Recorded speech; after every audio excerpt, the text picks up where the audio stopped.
A stone cathedral can feel like a mountain built by human hands. How did medieval builders, without any modern tools, create structures that scraped the sky? This video will reveal the hidden engineering secrets behind Gothic cathedrals, giving you a masterclass in ancient ingenuity. You will learn exactly how they turned stone into something weightless and walls into pure light. We will uncover the silent language of arches and the calculated risks that built monuments to last 1,000 years. What does it truly take to build a doorway to heaven? That profound shift began with a simple, almost impossible contradiction. How could stone, the very definition of weight and solidity, be made to feel light? The answer lay not in finding a new material, but in rethinking the very language of support. For centuries, the Romanesque style spoke in the vocabulary of the fortress. Its walls were immense, sometimes 10 or 15 feet thick, with only the narrowest of windows piercing their bulk. These churches felt protective, grounded, and solemn, their dim interiors lit by flickering candles that emphasized the mystery of faith.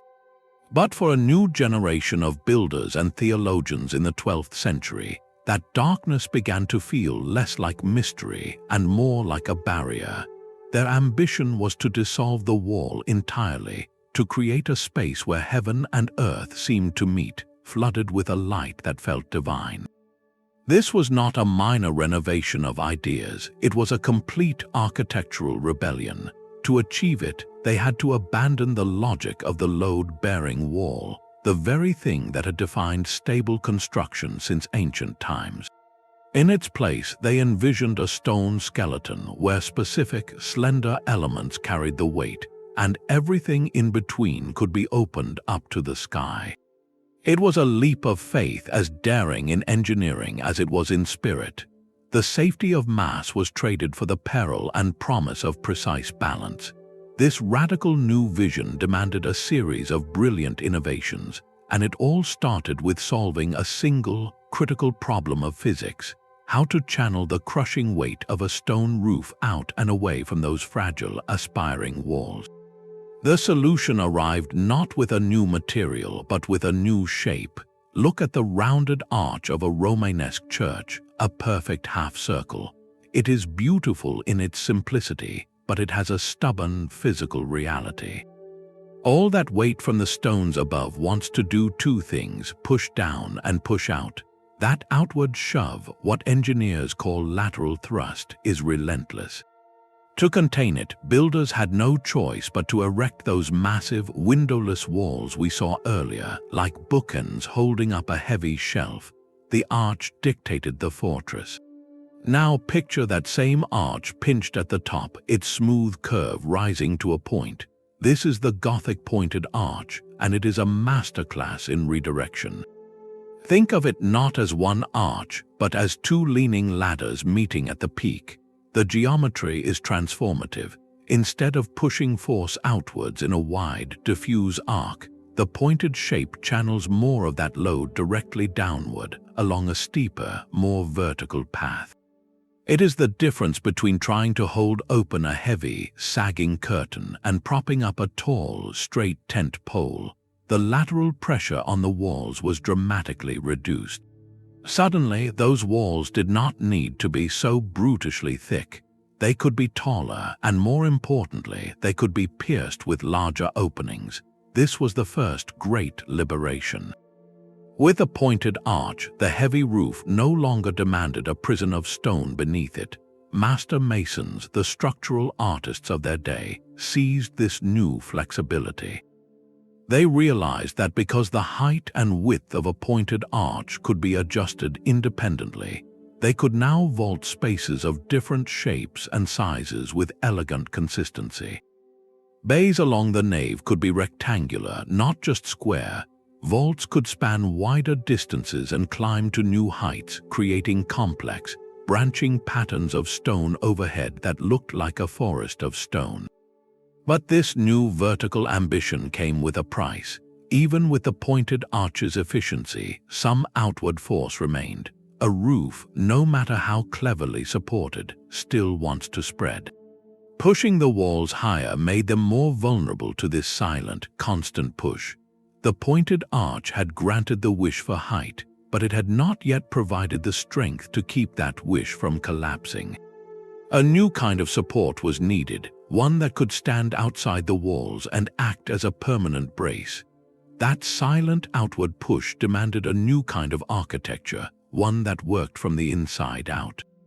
Look up inside a great Gothic cathedral, and you are not looking at a solid stone ceiling. You are looking at a skeleton. This is the second secret, the rib vault. It transformed the roof from a crushing, monolithic slab into a delicate, weight-bearing web. Before this innovation, many churches used what is called a barrel vault, a continuous, semicircular arch of stone that runs the length of a room like a massive tunnel. It is strong, but it is also incredibly heavy, and it requires solid walls along its entire length to hold it up. No windows, no light, just that immense weight pressing down everywhere. The Gothic builders saw a better way. They took the principle of the pointed arch and extended it into 3 dimensions, creating a lattice of stone ribs. Picture the arched branches of a tree meeting at a central point and fanning out to the corners of a square or rectangular space.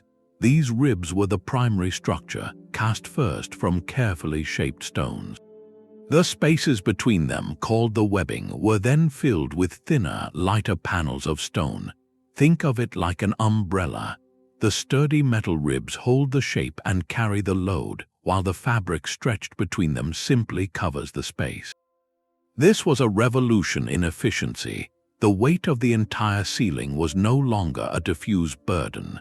It became a network of concentrated loads, channeled precisely along those stone ribs and down into the pillars at the 4 corners of each bay. This did more than just lighten the ceiling. It completely reorganized the building's anatomy.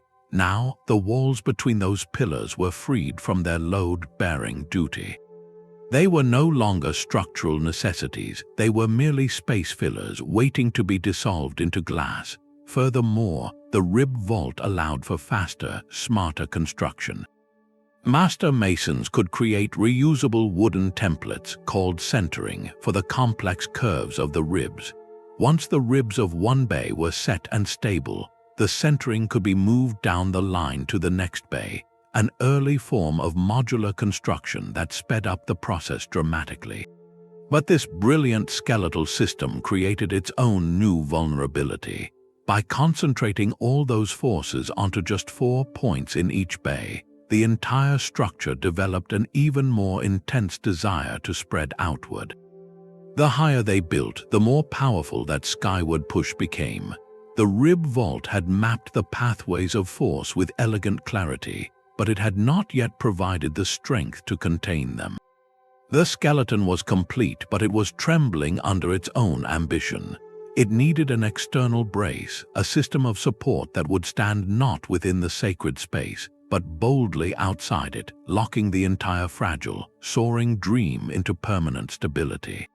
The trembling skeleton needed an external brace. This final, most visible secret is the flying buttress, the iconic stone arms that seem to leap from the ground to clasp the high walls. It is a masterpiece of passive force redirection, an exoskeleton that made the impossible interior possible. Imagine the powerful outward thrust generated by those soaring rib vaults, a constant, silent pressure trying to push the walls apart. The flying buttress intercepts this force like a catcher's mitt. A massive vertical pier is built away from the main wall. From its top, a slender, arched stone bridge, the flyer, reaches through the air to connect directly to the wall at the precise point where the vault's thrust is greatest.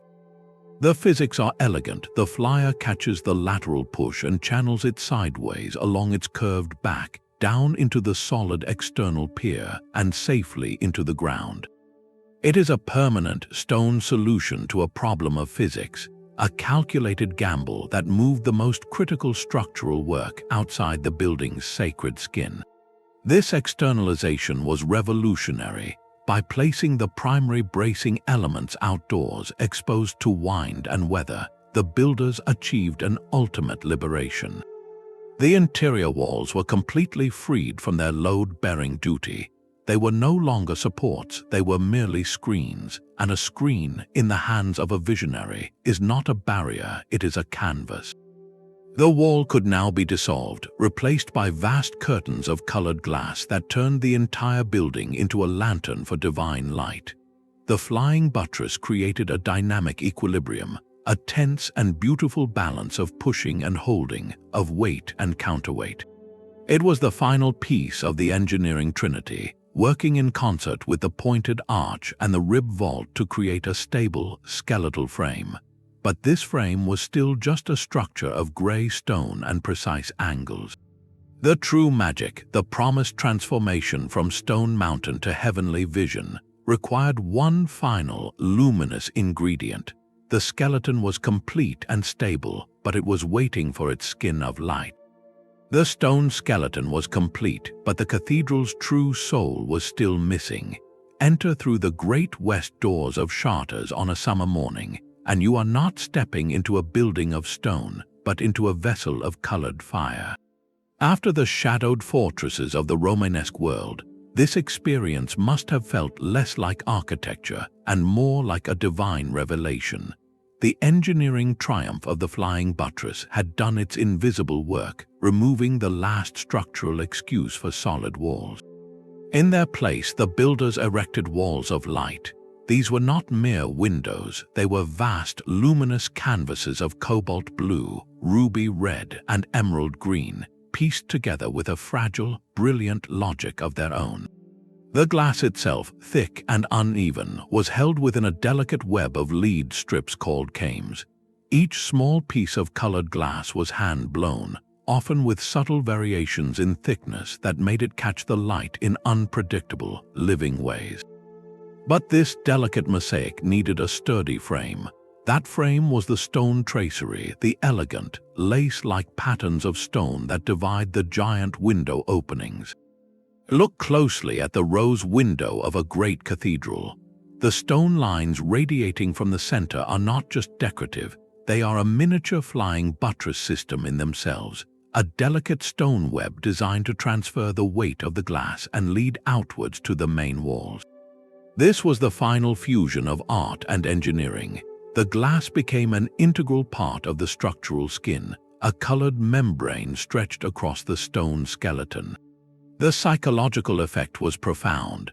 Biblical stories, the lives of saints, and complex theological ideas were no longer just told by a priest from a distant pulpit. They were illuminated from within, glowing with the very light of the sky. Stone, the symbol of earthly permanence, seemed to dissolve into shimmering color. The building ceased to feel like a heavy, human-made object and transformed into a vision of the heavenly Jerusalem, a space where material reality was dematerialized by light. This pursuit of luminosity became an obsession. The drive for ever larger, more complex windows pushed the craft of stone tracery to its absolute limits. Simple circular openings evolved into flames, into intricate star patterns, into geometries so complex they seemed to defy the very stone from which they were carved. Each new pattern was a calculated risk, a balance between the desire for maximum light and the unforgiving need for structural support. But this luminous achievement came with a hidden vulnerability.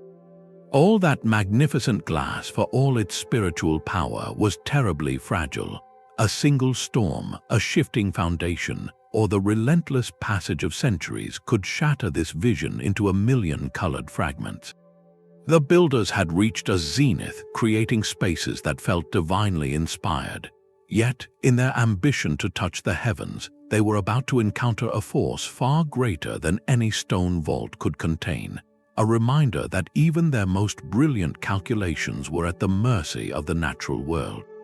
But all that colored glass and soaring stone obeyed a deeper, invisible order. Behind every arch and every window, there was a silent blueprint, a language of lines and ratios known only to the master mason and his closest apprentices.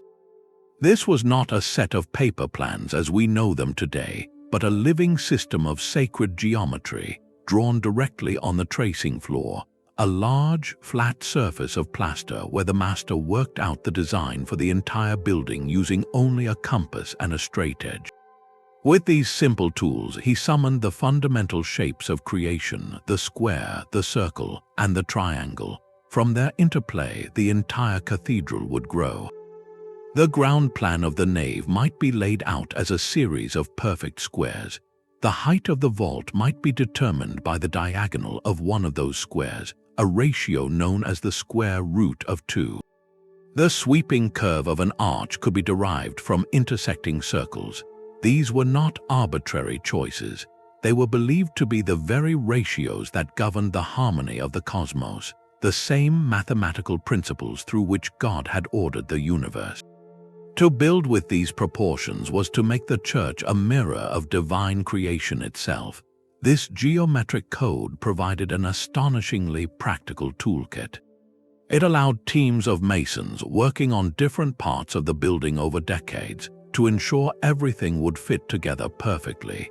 A master could leave a set of key geometric relationships with his successor, and the work could continue seamlessly.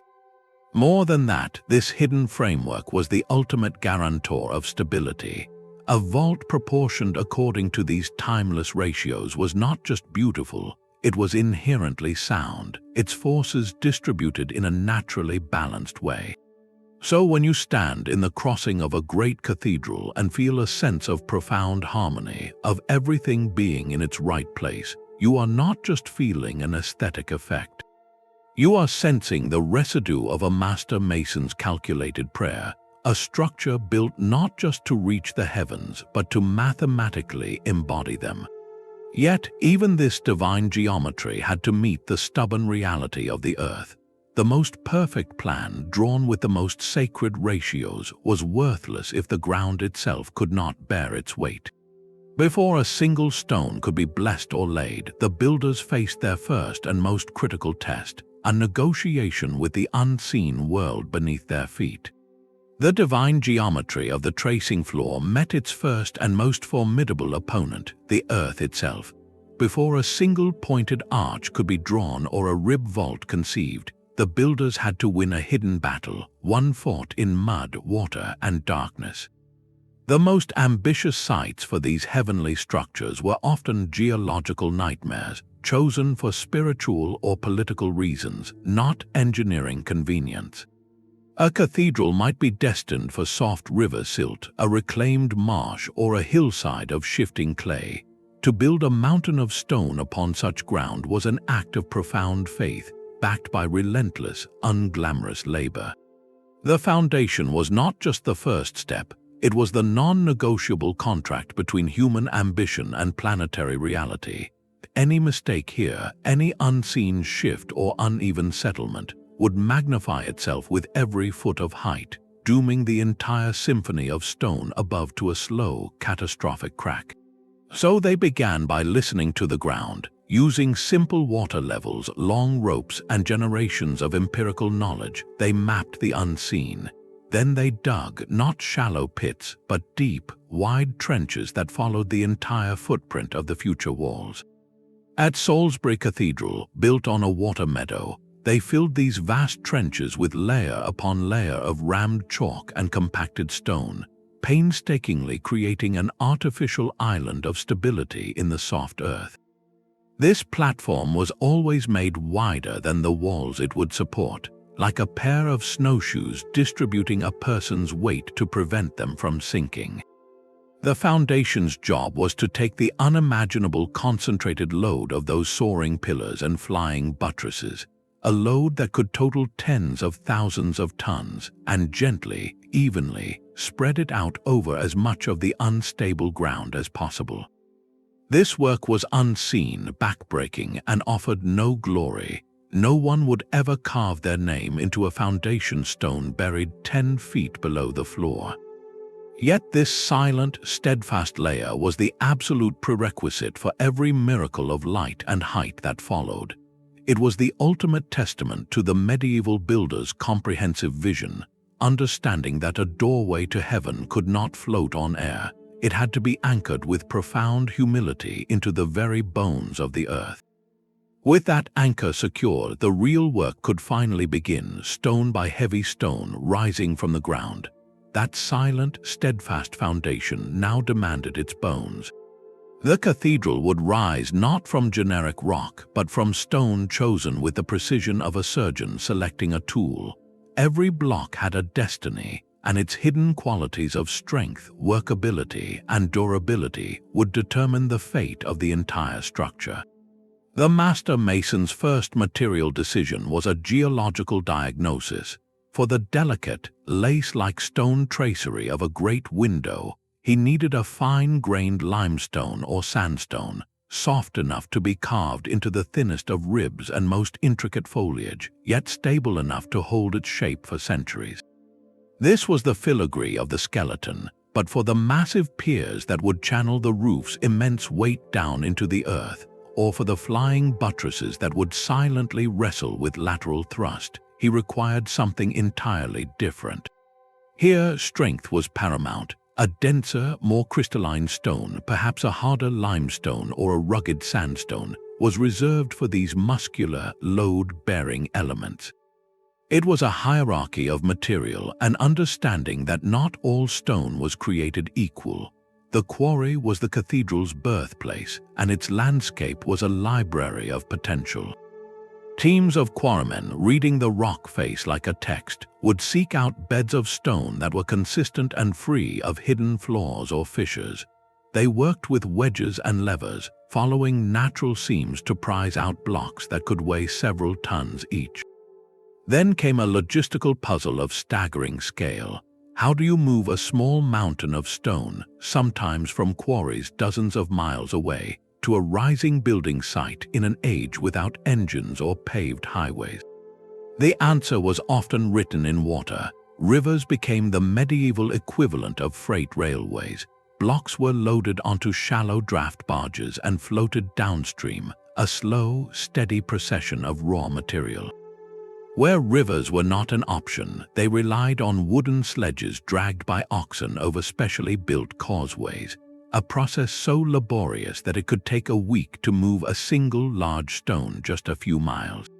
But the most ingenious step happened before the stone ever left the quarry. Each block was not a blank slab. Using simple templates made of wood or sheet metal, masons at the quarry would rough shape the stone to its final dimensions. Then, with a few precise chisel strokes, they would carve a unique symbol onto its face, a simple cross, a set of lines, a letter. This was the mason's mark. It was not a signature, but a barcode. This mark told the builders on the distant site exactly where this block belonged in the grand three-dimensional puzzle.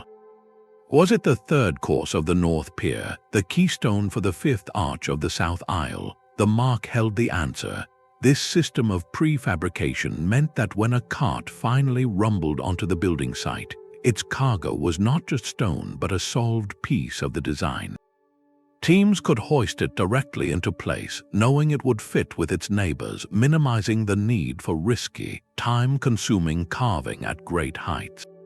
The cathedral was being assembled like a kit of parts, engineered for efficiency centuries before the industrial age.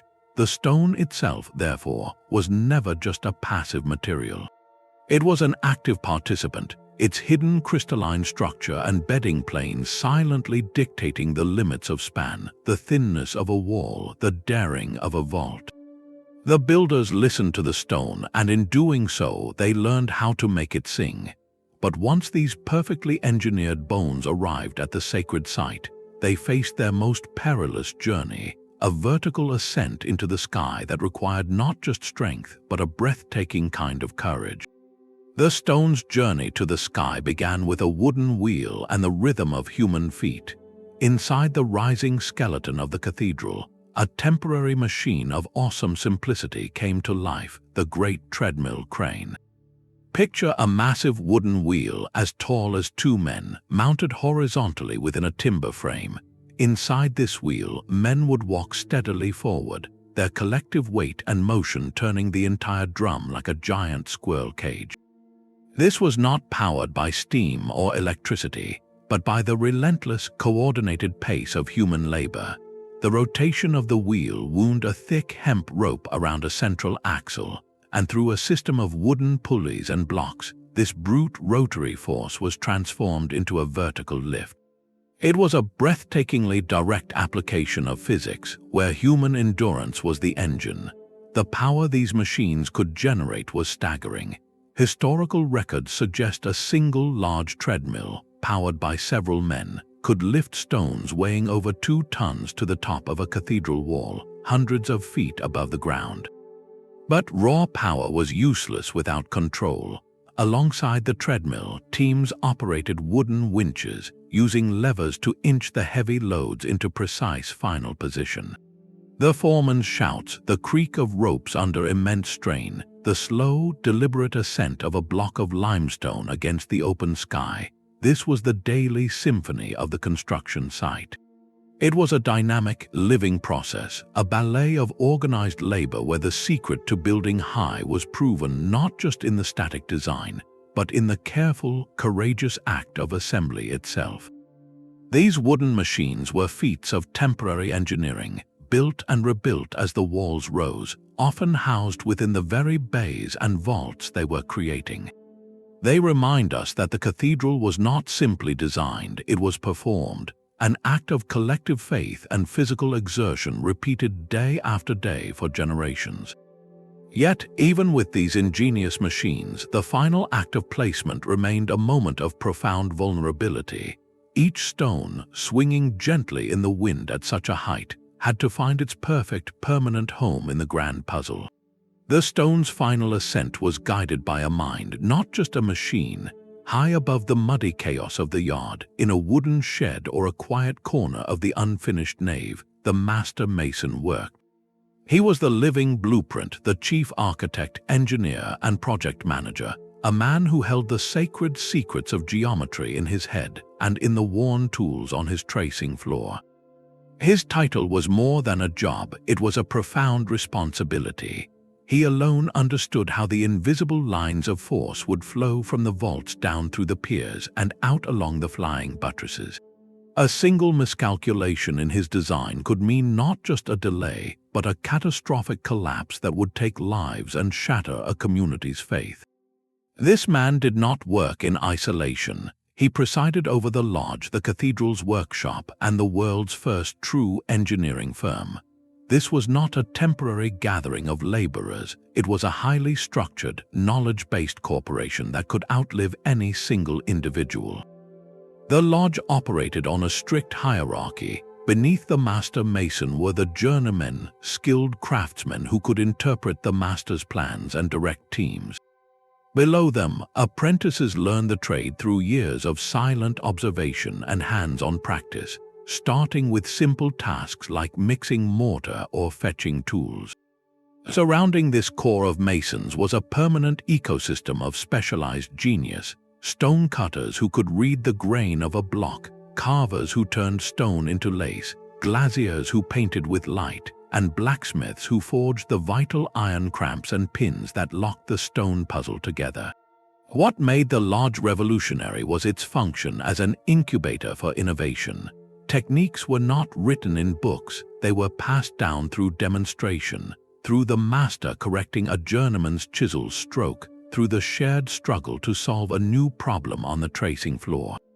When a new method for cutting a complex vault rib was discovered, it spread through the lodge by word of mouth and practical example. This collaborative, oral culture was the engine of the Gothic Revolution.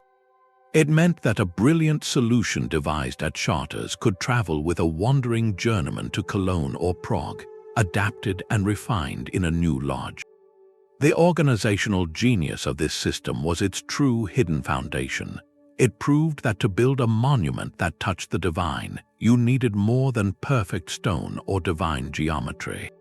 You needed a human system capable of holding that vision steady across generations, a living network of trust and skill where every hand knew its purpose. Yet, for all its structure and secrecy, the lodge was not a fortress.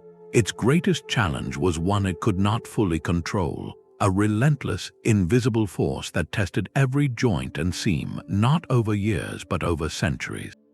The stone skeleton grew within a larger, invisible one made of wood. Before a single arch could hold its own weight, it had to be cradled by an entire temporary world of timber, a ghost structure that lived only for the moment of creation. This was the centering, a complex falsework built to the exact perfect shape of the intended stone arch or vault. Imagine a master carpenter and a master mason in deep collaboration. Using the sacred geometry from the tracing floor, they would construct a wooden replica of a vault bay on the ground. This full-scale model became the template. Carpenters would then craft hundreds of curved wooden ribs, each one a segment of the final stone curve. These ribs were hoisted into place high on the walls and braced together with planks and ties, creating a sturdy wooden shell that mirrored the empty space the stone would soon fill. It was a sculpture of air built in negative. Only when this wooden skeleton was locked in place, tested for stability, could the masons begin their work above it. They would lay the stones of the arch or the delicate webbing of the vault directly onto this wooden support, the mortar slowly curing over weeks or months. The centering bore the entire crushing weight of the unfinished masonry, a burden it had to hold without sagging a single inch. Its design was a feat of engineering in itself, requiring an intuitive understanding of loads and stress points. The carpenters had to calculate not just the weight of the stone, but the added pressure of the masons themselves walking upon it as they worked. And then came the most anxious moment of all, the striking of the centering. Once the master mason was satisfied the mortar had set and the stonework was now a cohesive, self-supporting unit, the order was given. Workers would carefully knock out the key wooden braces, often starting at the center and working outwards, lowering the entire falsework bit by bit. They watched, breath held, for any groan or crack from the new stone above. If the geometry was true and the workmanship exact, the arch would stand firm, finally bearing its own weight for the first time. The wooden skeleton had done its job and was dismantled, its timbers often reused for the next bay. This cycle repeated thousands of times, a silent, rhythmic pulse of construction. Build the wooden ghost, lay the stone skin, hold your breath, and let the ghost fall away. But to even build this centering, workers needed to reach those dizzying heights. That required another ephemeral wooden world, the scaffolding. Unlike modern tube and clamp scaffolding, medieval scaffolding was often tied directly into the building's own rising structure. Holes were left in the masonry called putlog holes, where the ends of scaffold beams could be inserted. This created a web of platforms that clung to the walls like a wooden vine, growing upward as the cathedral did. Working on these platforms hundreds of feet above the ground with only a simple rope for safety was an act of daily courage. The wind would sway the entire structure, tools could slip from numb fingers, and a single rotten beam could mean disaster. This temporary wooden architecture, the centering and the scaffolding, has vanished almost completely from history, leaving no physical trace behind the enduring stone. Yet it was absolutely essential. It was the risky, flexible, living womb from which the permanent stone dream was born. Every soaring vault we admire today once rested gently on a framework of timber that dared to hold the shape of heaven, just long enough for stone to remember it. Even the most perfect stone skeleton had to breathe. High above the protected tracing floor, the cathedral met a relentless, invisible sculptor, the wind. For a structure built to scrape the heavens, this was not a minor nuisance. It was a constant, silent adversary. Every square foot of those vast stone walls and soaring roofs acted as a sail, catching the force of storms and steady gales, pushing and pulling against joints meant to handle only vertical weight and calculated outward thrust. The medieval builders had no formal science of aerodynamics, but they were master observers of the natural world. Through trial, error, and a deep intuition born from watching trees bend and towers sway, they engineered a hidden response. Look at the silhouette of a great cathedral from a distance. Notice how it seems to rise from the earth not as a sheer cliff, but with a subtle, organic taper. The lower walls are massively thick, anchoring the whole form to the ground. As the structure climbs, the walls and buttresses grow progressively more slender. This was not just an aesthetic choice for elegance, it was a brilliant, intuitive form of streamlining. By reducing the surface area at the greatest heights, where wind speeds are strongest, they minimized the leverage the wind could exert, like a reed bending instead of an oak breaking. But streamlining alone was not enough. The wind's force was not just a push, it was a complex dance of pressure and suction, creating twisting and lifting forces that could make the entire stone framework shudder. To combat this, they added what seemed like pure decoration but was in fact crucial ballast. Those delicate, lace-like stone spires and the ornate pinnacles crowning the flying buttresses were far from frivolous. Each one was a carefully calculated weight. By placing this concentrated mass high up on the structure, it acted like a keel on a ship or a tightrope walker's balancing pole. The added downward force increased stability, damping the wind's attempt to set the building into a dangerous, swaying rhythm. The pinnacle on a flying buttress, for instance, pressed down directly on the point where the thrust was greatest, locking it more firmly into place against both the vault's push and the wind's lateral shove. Perhaps their most profound insight was an acceptance of movement itself. They understood that a structure this large could not be a rigid, monolithic block. If it were, the first major storm would find its weakest joint and shatter it. Instead, they built in a hidden degree of flexibility.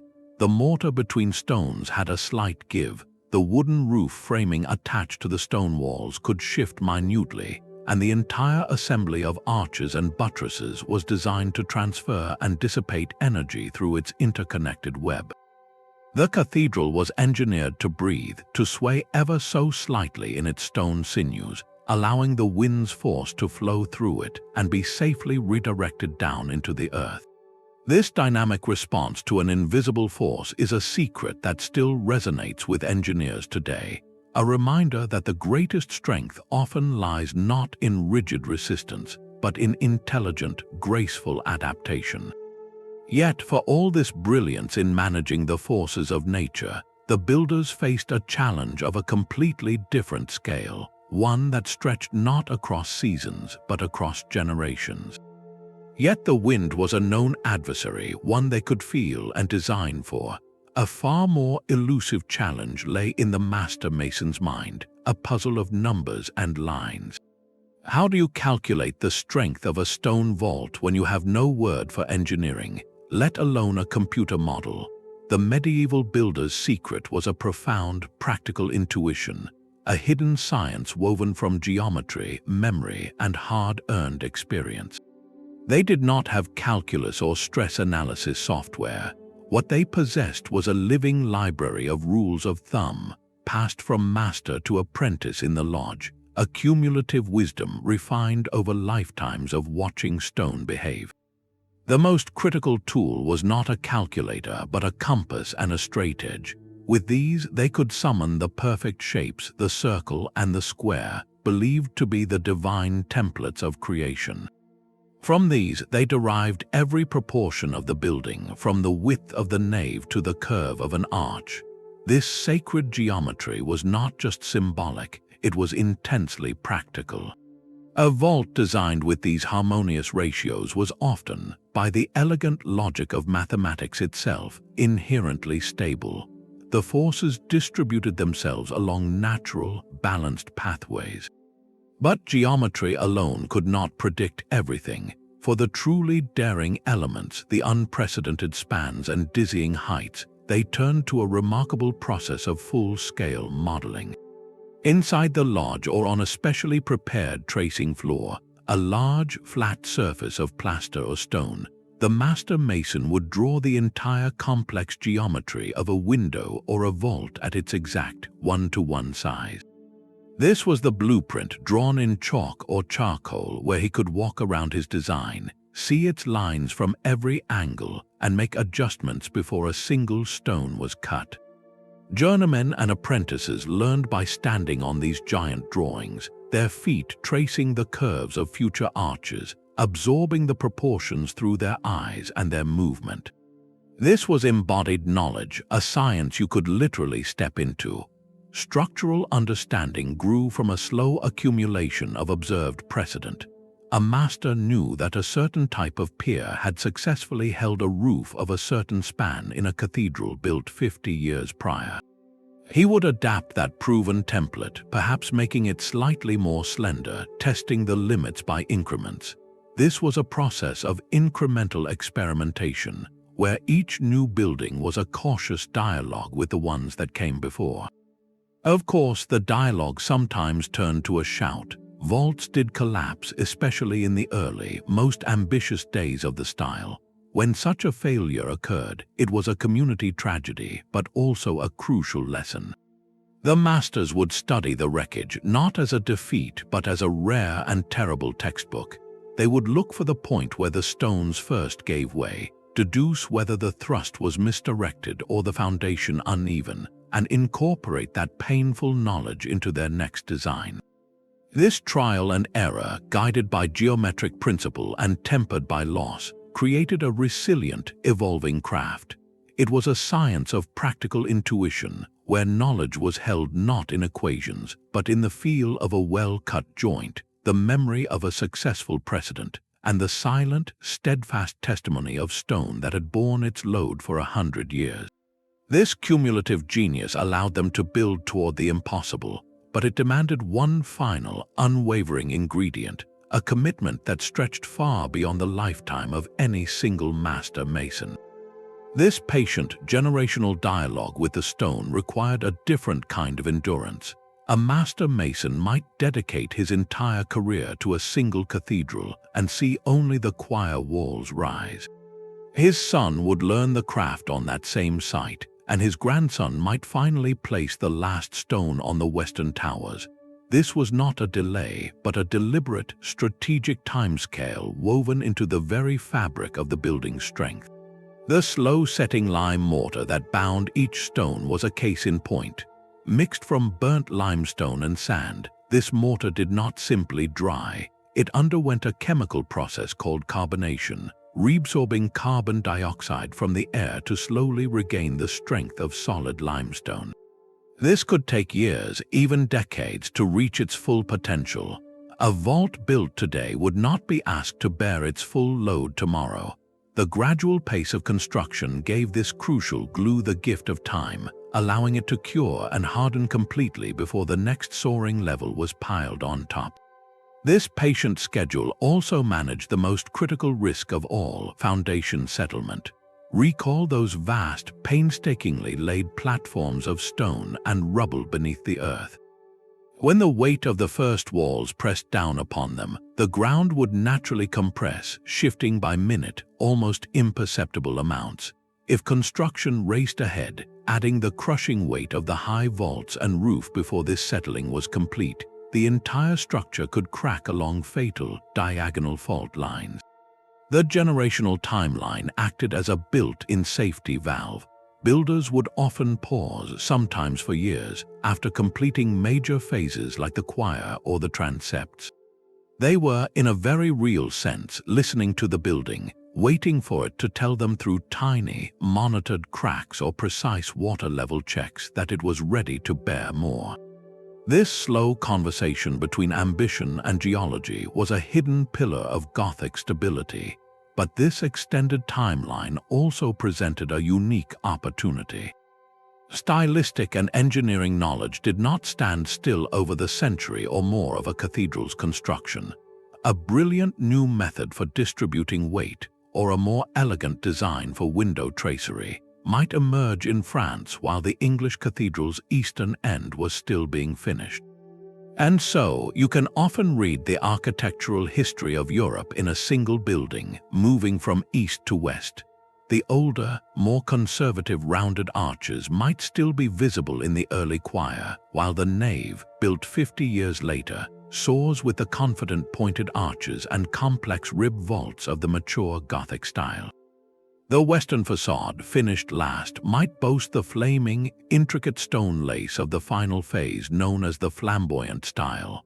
This was not inconsistency, it was evolution in stone.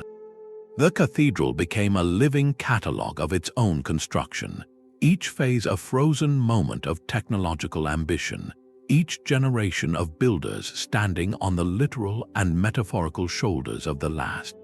The breathtaking height and light we admire was not the product of a single master plan executed in a rush, but of a sustained, patient collaboration with time itself, where the slow cure of mortar and the gradual settling of earth were not obstacles, but essential, silent partners in the quest for the sky. But stone, for all its divine geometry, has a hidden weakness. It is immensely strong when compressed, when weight presses down upon it, but it is brittle and fragile when pulled apart. This tensile weakness is the silent enemy of any soaring structure. The wind does not just push, it tugs and twists. The vaults do not just press down, they generate outward thrust that tries to pull walls apart. To solve this, the builders turned to a darker, more earthly material, one that thrived under tension, iron. The image of the pure stone cathedral is a beautiful myth. In reality, medieval architecture is a sophisticated hybrid, a marriage of stone and metal. In the most vulnerable, most ambitious parts of the building, you will find the hidden stitches of iron. Look closely at the delicate stone tracery of a great rose window. Those slender stone mullions, radiating like spokes, are under constant stress. To hold them together, blacksmiths forged flat iron bars, shaped to fit perfectly into grooves cut into the sides of the stones. These bars were then sealed in molten lead, a brilliant early attempt at rust-proofing, creating a waterproof capsule that bound the separate stones into a single, flexible unit. This hidden armature allowed the stone lace to behave almost like a continuous beam, resisting the wind's pull and the building's subtle shifts. The same principle applied on a massive scale. High on the towers and spires where the wind's force was greatest, builders often placed iron chains, sometimes even complete iron rings, around the entire structure. Think of it as a belt cinched around the waist of the tower.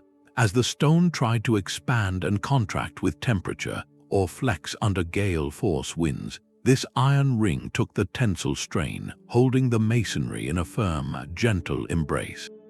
These were not afterthoughts, they were calculated reinforcements designed from the very beginning. The iron cramps that locked the stones of a spire together, or the ties that connected a flying buttress to the main wall, represent a profound understanding of material science. The medieval builders intuitively grasped that a perfect structure needed both compression and tension to be resolved. Stone mastered the push, iron mastered the pull. This hidden collaboration reveals their true genius. They were not dogmatic purists using only one material. They were pragmatic innovators, combining the strengths of each to overcome their individual failings. The cathedral stands not as a monument to stone alone, but as a testament to this early composite engineering, where the strength of the earth was quietly bound together by the forged strength of fire. Stone and iron held the building together, but its true voice came from the air itself. Step into the nave of a cathedral as the last note of a choir's chant fades. The sound does not simply stop, it lingers, swirling upward through the ribbed vaults for 6, 8, even 10 full seconds before dissolving into silence. This was not an accident of space, it was a calculated feature of its soul. The very engineering that created such impossible height and volume also engineered a profound soundscape. All those acres of hard, polished stone, the smooth curves of the vaults overhead, and the cavernous volume of the nave, they were perfect acoustic reflectors. Sound waves from a single voice or a pipe organ would bounce and travel, blending together into a rich, rolling resonance. This long reverberation time was the ideal acoustic environment for the medieval liturgy. The slow, unison lines of Gregorian chant would swell and overlap, creating a sonic haze that felt less like performance and more like the very atmosphere of the place becoming audible. Later, as polyphony developed with its intricate, interweaving vocal lines, this acoustic space acted like a magnificent mixing chamber. Individual notes from different singers would sustain, hanging in the air to blend with the next, transforming complex musical mathematics into a seamless, heavenly texture. You did not just hear the music, you were immersed in it, physically feeling the vibrations in your chest as the architecture itself seemed to sing along. This fusion of architecture and acoustics was a final, masterful layer of the design. It proved the builders considered the full human sensory encounter within the divine space. The engineering sought not just to show you heaven with light, but to let you hear its echo. The stone mountain had learned to hum. Yet for all this transcendent achievement, the cathedrals faced their most relentless trial not from storms or gravity, but from the slow, patient enmity of time itself. The ultimate test of this engineering faith was the spire. This was no mere roof, but a needle of pure stone ambition, a final, dizzying leap toward the heavens that pushed every principle of Gothic engineering to its absolute limit. Building a spire was not simply adding a decorative cap, it was constructing an entire secondary building, a miniature cathedral in itself, perched hundreds of feet above the ground. The first and most terrifying challenge was the question of weight. Could the existing tower, already straining under its own immense mass, bear this colossal new crown? Master masons performed a breathtaking act of structural forecasting. They had to calculate the total load of the proposed spire, estimate the tower's existing strength, and ensure the foundation far below could accept this final, monumental burden. A miscalculation here would not mean a slow crack, but a sudden, catastrophic collapse from the top down. To manage this, the spire was often designed as a separate stone cone or an intricate open framework, engineered to be as light as possible while maintaining a rigid, stable core. Some, like the magnificent spire of Freiburg Minster, were built as delicate stone lattices, allowing wind to whistle through and reducing their sail-like resistance to storms. Inside, a helical staircase would corkscrew upwards within the stone shell, a vertiginous passage for the brave workers who built it and the rare visitor who dared the climb. The work at this height was a realm of pure courage. Scaffolding clung to the slender stone, swaying in winds that were stronger and colder than anyone on the ground could comprehend. Hoisting precisely carved stones into this thin air required a focus so absolute that a single dropped tool or a moment of dizziness could be fatal. The reward for this generational risk was a symbol that dominated the skyline for miles. The spire of Strasbourg Cathedral, completed in the year 1439, soared to a height of 466 feet.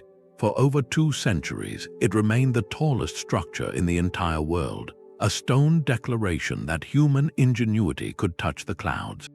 It was the final, flawless punctuation mark on the Gothic sentence, a delicate balance where every block, from the deepest foundation to the highest pinnacle, played its part in a single, sustained act of defiance against gravity. This stone needle was not just architecture, it was a frozen moment of aspiration, the literal pinnacle of a 1,000-year conversation between faith, stone, and the unwavering desire to build a doorway tall enough for the divine. That final, breathtaking ascent to the spire represented the ultimate gamble. For all their sacred geometry and accumulated wisdom, the master masons were navigating the very edge of the possible, and sometimes the stone would answer with a roar. The most powerful lesson in this entire story is written not in a completed triumph, but in a magnificent, haunting ruin, the Cathedral of Beauvais. Its history is a stark reminder that these builders were not infallible gods of stone, but brilliant experimenters operating at the absolute frontier of structural knowledge. Their ambition was simple and staggering: to build the highest Gothic choir in all of Christendom. And for a short, glorious time they succeeded. The vaults of the choir at Beauvais soared to a dizzying 48 meters, a height that defied belief in the 13th century. For 12 years, this stone mountain of ambition stood, a testament to human daring. Then, in the year 1284, the impossible happened. The choir collapsed. The sound of that failure must have echoed across all of Europe, a physical and spiritual tremor. What went wrong? Centuries of study point not to a single flaw, but to a cascade of risks. The piers supporting those record-breaking vaults may have been too slender, carved from stone that could not bear the concentrated load. The flying buttresses, those crucial external braces, were likely spaced too far apart, leaving sections of the high wall vulnerable to the relentless outward push. And then there was the wind, that invisible sculptor, applying twisting forces on a scale the earlier, lower designs had never experienced. The collapse was not a random accident. It was the consequence of pushing every variable to its limit, and then one step beyond. But the story of Beauvais does not end with rubble. It continues with one of the most profound acts of learning in architectural history. The community did not abandon the site.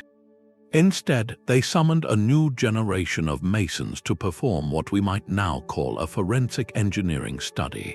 They examined the wreckage, they diagnosed the weaknesses, and they designed a radical reconstruction.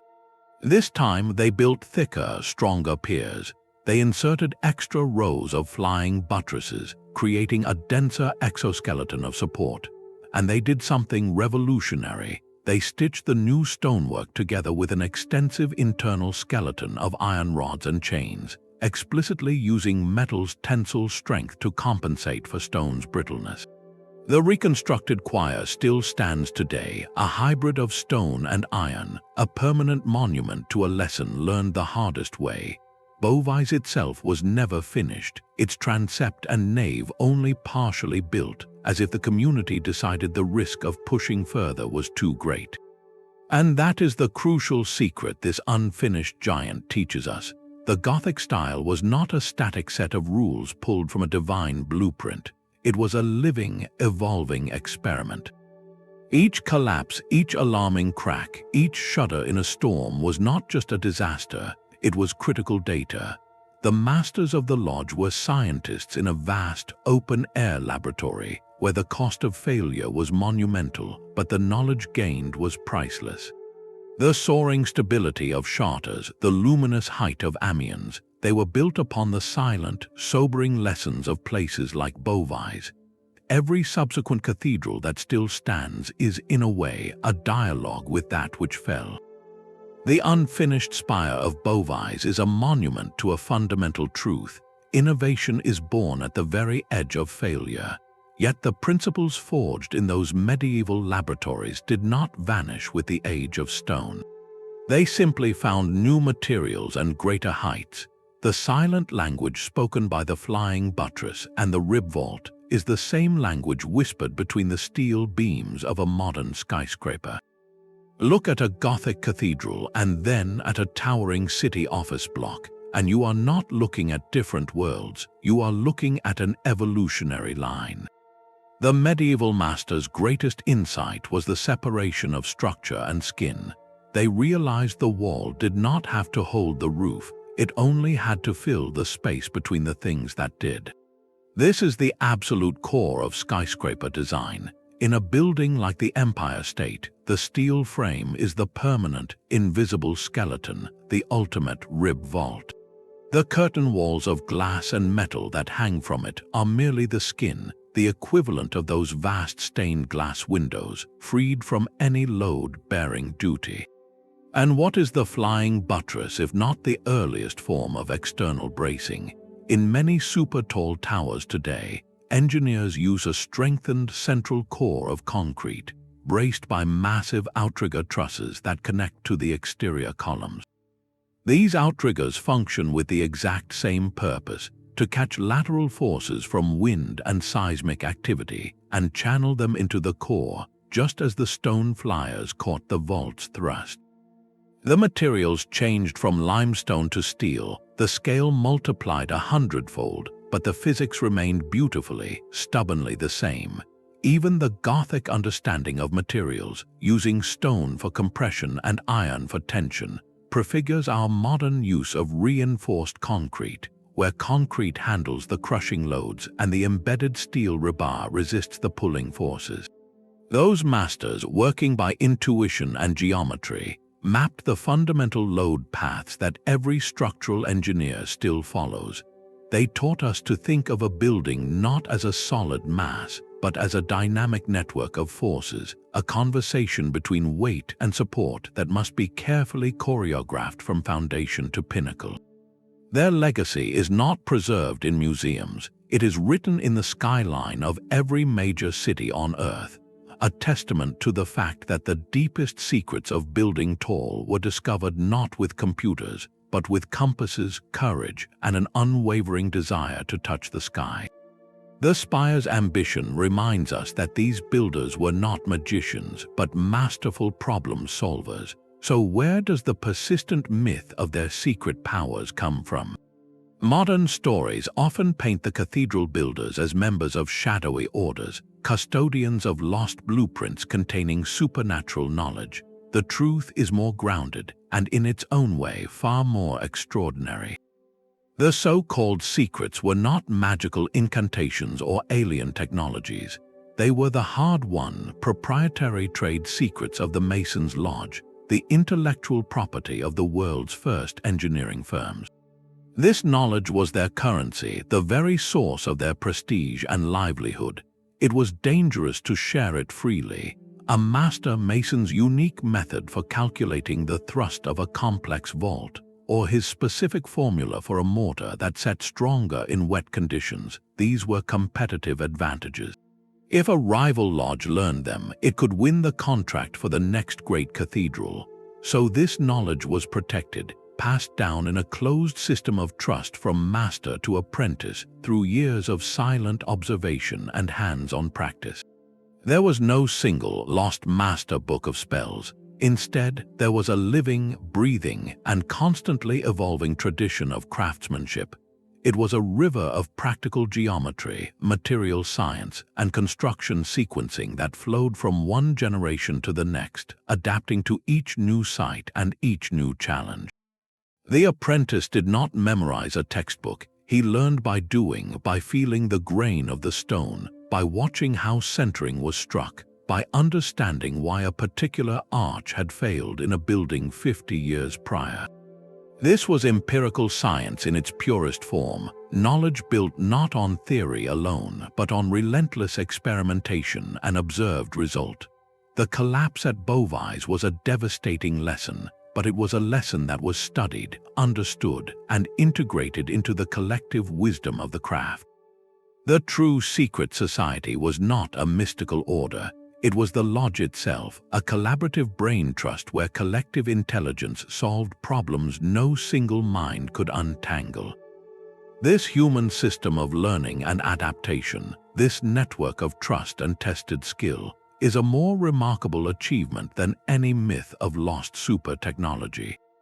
It proves that the greatest resource behind these stone mountains was not a hidden scroll, but the cultivated genius of the human hand and mind, working together across centuries. But the most profound engineering was not in the stone alone, it was in the human will that paid for it. The true foundation of every cathedral was not a bed of crushed rock, but a river of silver, faith, and civic ambition. Raising a mountain of stone over a century required a financial engine of staggering complexity, one that had to function as reliably as any treadmill crane. The costs were astronomical, equivalent to the entire annual economic output of a large medieval town, repeated year after year for generations. Where did this endless stream of wealth come from? It flowed from a unique confluence of medieval society. Wealthy nobles and bishops made enormous initial donations, seeking spiritual prestige.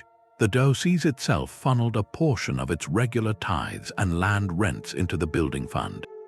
But two other sources were just as vital, and they reveal the cathedral as a true project of the people. First, the trade guilds, the butchers, bakers, cloth merchants, and wine sellers. These were not just labor unions, they were powerful financial and social institutions. A guild would often fund an entire stained glass window or a dedicated side chapel, not out of pure charity, but as a statement. In return, their emblem, a shoemaker's last or a baker's peel, would be woven into the stone tracery or the glass itself, a permanent advertisement of their piety and prosperity etched into the house of God. This transformed the cathedral's walls into a ledger of civic contribution, a glowing testament to the town's economic health. The second, more controversial stream was the sale of indulgences. The church taught that these documents could reduce the temporal punishment for sins, while later abuses would spark major reform. In the context of cathedral building, an indulgence framed the financial contribution as a direct spiritual investment. Giving to build this doorway to heaven could benefit your own soul's journey. It was a powerful motivator that tapped into the deepest hopes of the common believer, turning pennies from thousands into pillars of stone. This financial alchemy had a powerful circular effect. As the cathedral rose, it became a magnet. Pilgrims flocked to venerate its relics, needing food, shelter, and souvenirs. This pilgrim trade poured money back into the very town that was funding the construction, creating a thriving economy of faith. The cathedral was not a drain on resources, it was an engine of urban renewal and civic pride. To see your town's skyline dominated by a structure taller than any king's castle was a declaration of independence and identity. The ability to marshal such resources across 10 human lifetimes was a social miracle on par with the architectural one. It proved that the vaults could only soar as high as the collective commitment of the community that raised them. The true blueprint was not just on the tracing floor, it was written in ledgers, guild charters, and the hopeful hearts of millions who believed they were building something far greater than themselves. The financial ledger and the tracing floor were guided by a single, deeper blueprint. Every arch, every beam of light, every line of stone was a word in a silent sermon. This was theology made tangible, a world where physics and faith spoke the same language. The most obvious symbol is the very shape beneath your feet. Look at the ground plan of any great cathedral, and you will see the form of a cross. The long nave represents the body of Christ, the shorter transepts his outstretched arms, and the rounded apse where the altar sits, his head. To walk from the west entrance toward the altar was not just a physical journey, it was a spiritual pilgrimage, reenacting the path of a believer moving from the worldly darkness into divine light. This was not a hidden code, it was an open declaration, a building that declared its purpose in its very footprint, but the symbolism reached far higher.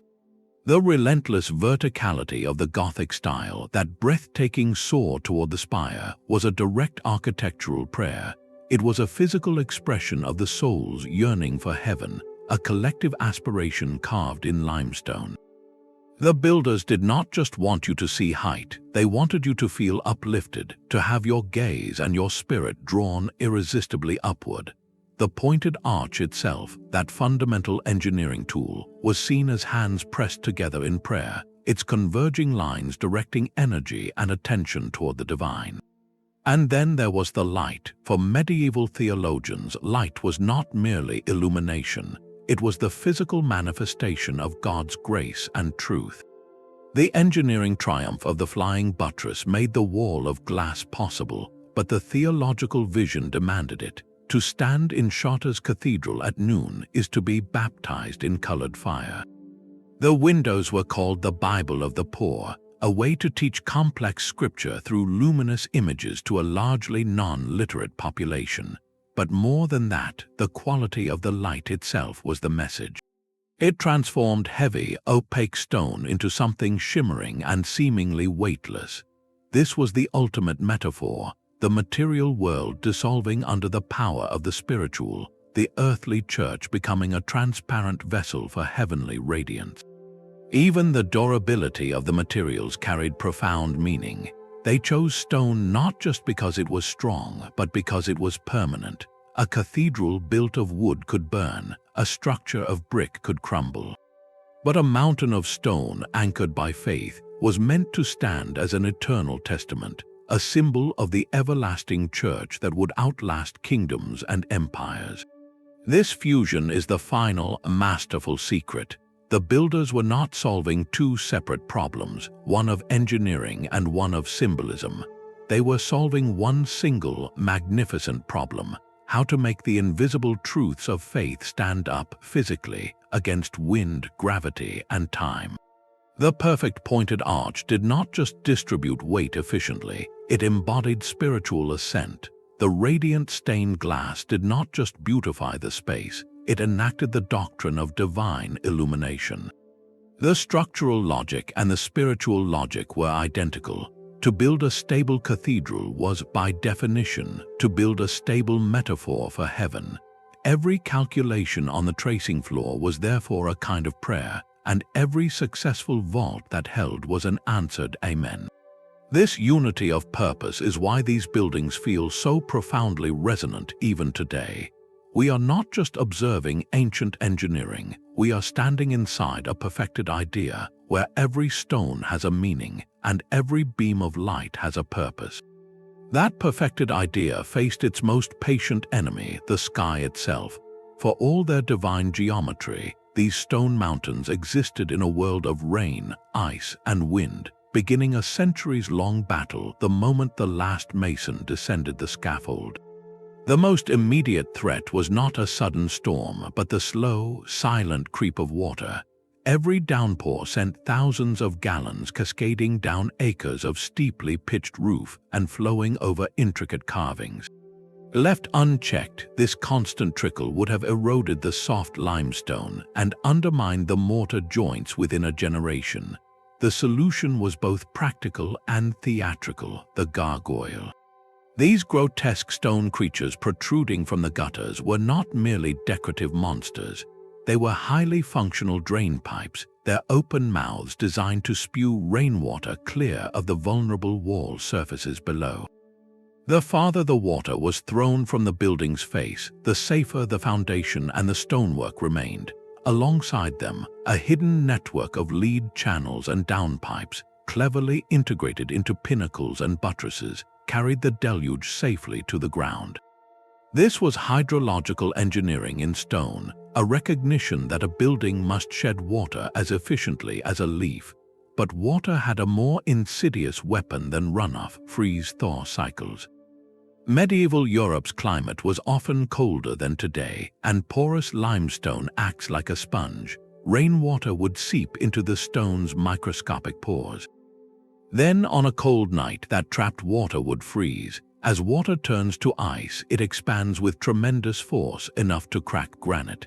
Inside the cathedral stones, this expansion happened millions of times over, slowly prizing crystals apart from within. You can see the evidence today in the spalled faces of old statues, where the outer skin of stone has flaked away after centuries of this silent, internal pressure.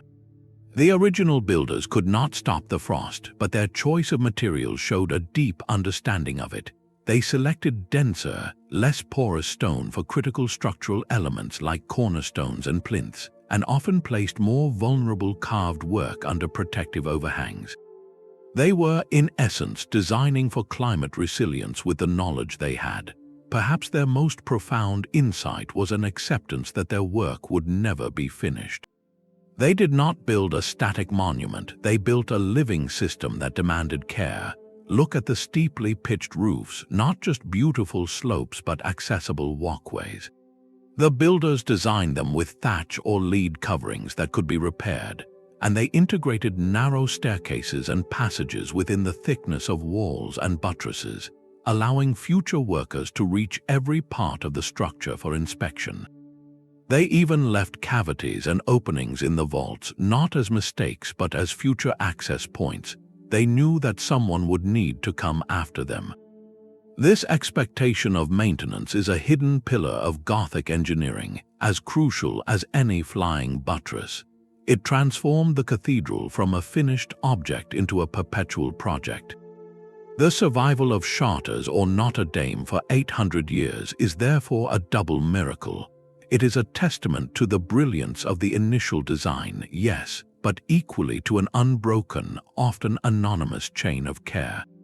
For every generation that admired the stained glass, there was a generation that replaced broken panels with meticulous care. For every century of pilgrims, there was a century of roofers re-leading the gutters and masons repointing crumbling mortar. This continuous cycle of repair and restoration is a hidden history, a parallel discipline of engineering dedicated not to creation but to preservation. It is a fight against entropy itself, the universal tendency for order to decay into disorder. Each repaired crack, each cleaned statue, each stabilized foundation is a victory in that fight, a human hand reaching back through time to clasp the hand of the original builder and say, "I will hold this for a while longer." The cathedral stands not because it defies time, but because across 80 generations, people have chosen again and again to argue with time on its behalf. This legacy of stewardship raises a final, poignant question for our own era, as we face new threats the medieval masons could never have foreseen. Yet for all the cathedrals that touch the clouds, there exists a parallel world of stone that never was. Scattered across Europe are the ghosts of even greater ambitions, cathedrals that exist only in fragments of parchment, in half-finished stumps of towers, or in the silent testimony of foundations that were laid but never filled. These unbuilt dreams tell a different story, one where imagination outtraced the stubborn realities of earth, treasury, and time. They reveal the outer limits of Gothic ambition, showing us designs that dared to push the known principles of engineering into realms of pure speculation. The most famous of these ghosts is the Great Spire of Cologne Cathedral. For centuries, the building stood with an enormous medieval crane perched atop its south tower, a skeletal reminder of work abruptly halted. The original 14th century plans called for a pair of spires of breathtaking slenderness and height, a final flourish that would have made Cologne the undisputed giant of the Gothic world. But the Black Death, economic collapse, and shifting political priorities drained the resources and will to continue. That crane became a symbol of frozen ambition, weathering on its perch for over 400 years, until the 19th century finally provided the means and the romantic zeal to complete the vision. In that long pause, we see a clear lesson. The line between the impossible and the possible is not drawn by geometry alone, but by the endurance of a community's collective will. Other sites tell quieter but no less poignant stories. At Beauvais, we already witnessed the choir's collapse and its brave, iron-stitched reconstruction.